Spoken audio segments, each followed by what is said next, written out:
After just a little over 3 months in office, Keir Starmer has conceded that his government is currently experiencing rough times, admitting that the Labour Party has not been able to live up to the expectations of the British public.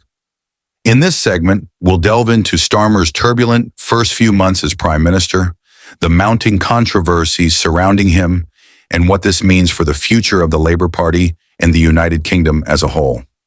Stick with us as we analyze these urgent issues and review the latest headlines from across the nation. Starmer's journey began with a great deal of optimism, but the harsh realities of governing have set in quickly.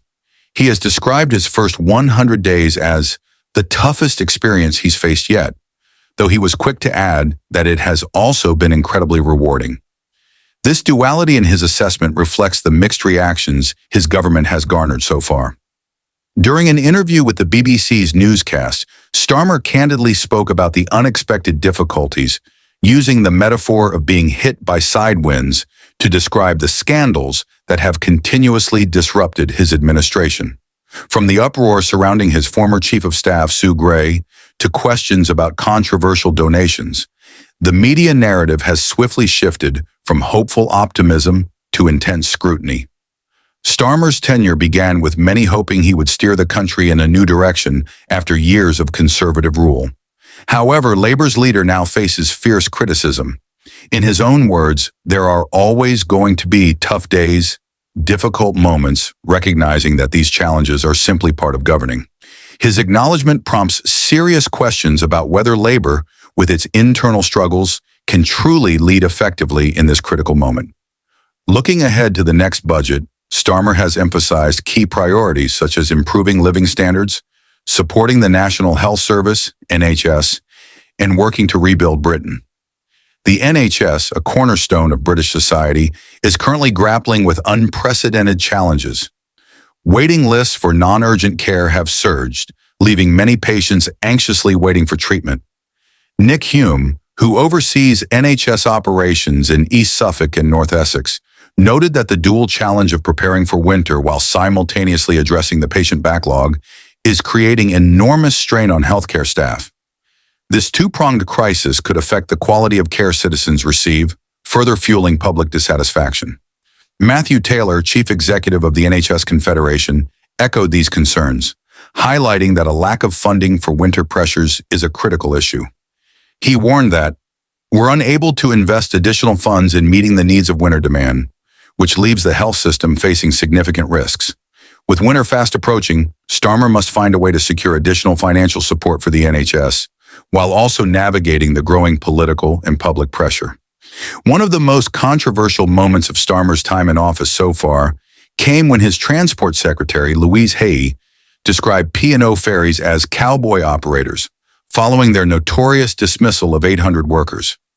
Hay's strong comments sparked outrage, particularly as it was reported that they may have jeopardized a potential $1 billion investment in a major port development project. Her remarks provoked backlash from DP World, P&O Ferries' parent company, further escalating tensions. The timing of this controversy could not have been worse, as Starmer's government is trying to foster a more business-friendly image. In a rare public rebuke, Starmer distanced himself from Hay's comments, stating that her views did not reflect the position of the government. This incident has brought Labour to a crucial juncture. Can the party balance its pro-worker stance while maintaining a pro-business image? Critics are already pointing out that comments like these undermine the very economic growth the party is striving to achieve. This leads to a broader question. Can Labour be seen as a party that supports both business interests and workers' rights at the same time? On a more personal note, Starmer admitted that his role as Prime Minister has significantly affected his family life. Living in the Downing Street flat directly above the Prime Minister's office, he described the unusual environment his children now find themselves in. He confessed that it has been really tough to make time for his family amidst the chaos of his political responsibilities. However, he did find a small silver lining. Being able to briefly see his children after school is a rare treat that he wouldn't have experienced if they were still living in their family home in Kentish Town. This bittersweet reality reflects the heavy toll that leadership has taken on his personal life, though it has also allowed for fleeting moments of connection with his family. Starmer remarked, "I had kids because I want to spend time with them, to enjoy their company," which highlights the emotional challenge of balancing his demanding role with his desire to be present as a father. Meanwhile, dissatisfaction among Labor supporters is growing. A recent poll revealed that nearly half of Labor voters feel disillusioned by Starmer's government.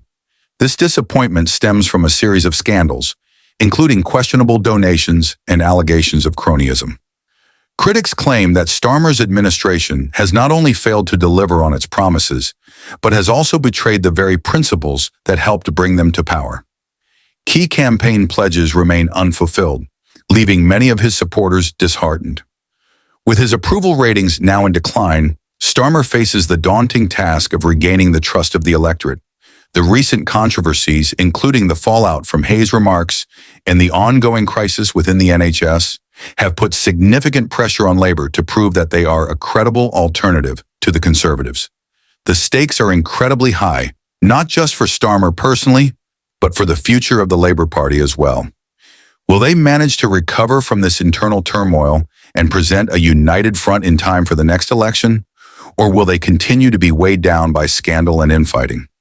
The Conservative Party has wasted no time in seizing upon Labor's missteps.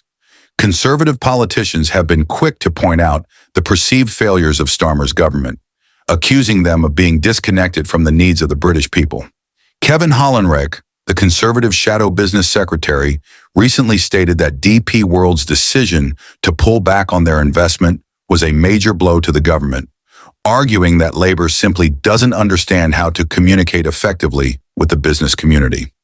As the Conservatives gear up for the next general election, they will undoubtedly use Labor's internal struggles as a key point in their campaign strategy. The narrative that Labor, despite its opportunity to lead, has instead become mired in chaos and dysfunction is already beginning to take shape. For Starmer, the challenge is clear. He must not only address his party's internal issues, but also work to counter the Conservative narrative that threatens to undermine his leadership and the future of his party. In recent news, the former First Minister of Scotland, Alex Salmond, has passed away at the age of 69. His death was confirmed by Chris McElhenney, the General Secretary of the Alba Party, which Salmond had led since 2021. Salmond died suddenly on Saturday afternoon while attending the Institute for Cultural Diplomacy Forum in Skopje, North Macedonia, where he had participated as a panelist the day before. Salmond's political career spanned decades, and he was a pivotal figure in Scotland's nationalist movement. He led the Scottish National Party SNP from 1990 to 2000, and again from 2004 to 2014. His time as First Minister of Scotland was marked by the historic 2014 referendum on Scottish independence, though the Yes Scotland campaign ultimately ended in defeat. Following the loss, Salmond stepped down as leader of the SNP, marking a significant moment in Scotland's political history. Scotland's current First Minister, John Swinney, praised Salmond's unwavering dedication to his country, saying, "Alex worked tirelessly and fought fearlessly for Scotland and her independence." The SNP lauded Salmond as a titan of the independence movement, emphasizing his role in bringing the party into the political mainstream. King Charles III offered his condolences, acknowledging Salmond's long-standing commitment to Scotland's heritage. Nicola Sturgeon, who served as Salmond's deputy, expressed her shock and sorrow at his passing, noting that while their relationship had been strained in recent years due to political controversies, she had learned a great deal from him and recognized his influence on her career. Keir Starmer also paid tribute to Salmond's enduring legacy, acknowledging his significant contributions to Scottish politics. Boris Johnson, the former Prime Minister, expressed sadness over Salmond's death, referring to him as one of the great political disruptors of our age, despite their political differences. Scottish Labour leader Anna Sarwar highlighted Salmond's pivotal role in shaping Scottish politics over the last 3 decades, noting that his impact was felt across the political spectrum. These reactions demonstrate the respect that Salmond commanded, even from his political opponents, underscoring his significant influence on the political landscape of Scotland. Salmond's leadership helped propel the Scottish independence movement into the mainstream of British politics, energizing supporters across the country. Though his later years were marred by controversy, his contributions to the nationalist cause cannot be overlooked. As Scotland reflects on Salmond's legacy, the political scene across the UK remains tumultuous. Labour's internal issues and the Conservative Party's preparations for the next election will undoubtedly shape the future of British politics. Now that we've gone over these key developments, we want to hear from you. What do you think about the challenges facing Keir Starmer's government and the future of Labour in the UK? Share your thoughts in the comments below, and thank you for watching. Take care and goodbye.